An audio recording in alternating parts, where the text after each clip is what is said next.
So, Seth MacFarlane has conquered TV with Family Guy, now he tries to conquer the movies with Ted. The movie Ted takes place in the Boston area where a little kid named John has no friends. He makes a wish that his teddy bear would just come to life so he could have a best friend. And they explain. Then Ted comes to life, he gets really famous, but ultimately Ted's celebrity status just crash lands, and it's been 27 years later, and both John and Ted, they're pretty much losers at this point, with the exception of John having a really hot girlfriend played by Mila Kunis. And by the way, how is it that this woman keeps getting hotter and hotter and hotter? She is literally breaking the rules of physics and logic and just all sense of reasoning.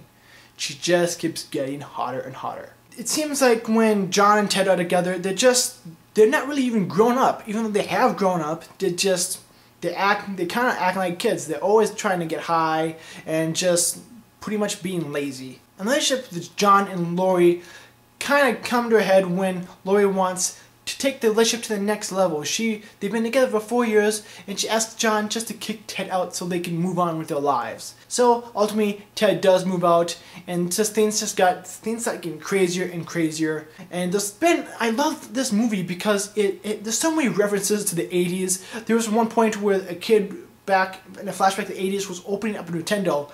You could hear some people in the audience are like, "Yeah, Nintendo!" And the great thing about this movie is that it's just so many one-liners that just make you laugh. The only real gripe I have with this movie is that the rhythm of the movie is not really the best. Because in one scene, you'll be laughing hysterically. The next scene, it focuses on the John and Lori relationship. It's kind of slow. There's not a whole lot of laughter. And then the next scene, you're laughing your asses off again. And the next scene, it's the same thing with John and Lori. So the rhythm is not the greatest. Yeah, you need like the ups and downs in a romantic comedy like this, but the rhythm just didn't feel right. So that was kind of the only gripe I had with this movie. And of course, problems ensue. There's a party, there's fights, there's a whole bunch of just complete nonsense, but it's just so funny. Mark Wahlberg is just an amazing actor because he can switch it up so well, going from an action drama to a comedy just like that. And Mila Kunis shows that she can act anywhere, anytime. It could be on TV, cartoons, movies. She's just getting better as well as her looks. And then Seth MacFarlane, being the voice of Ted, he will just give you laughs, and that's what this guy is here to do, just to make us laugh. There's a scene in this movie where I thought it was going to go completely the other way. There's a scene where Mark Wahlberg's character John has to sing a theme song from Octopussy, and I thought, oh, okay, I see where this is going. No, it's not what you think at all. Mark Wahlberg has to be the worst singer on earth, period. Unless he was acting bad, which in case it would make sense for the story. But I gotta say, if that was him really singing, oh my god. Anyways, Mark Wahlberg, love his acting in anything he does.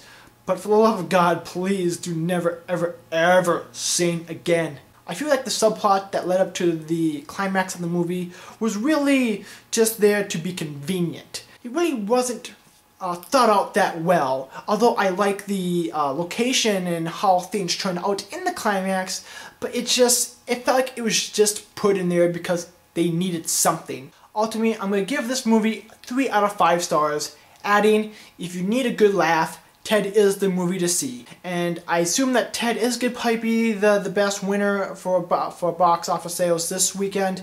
But come next weekend, that is definitely going to change with The Amazing Spider-Man coming out.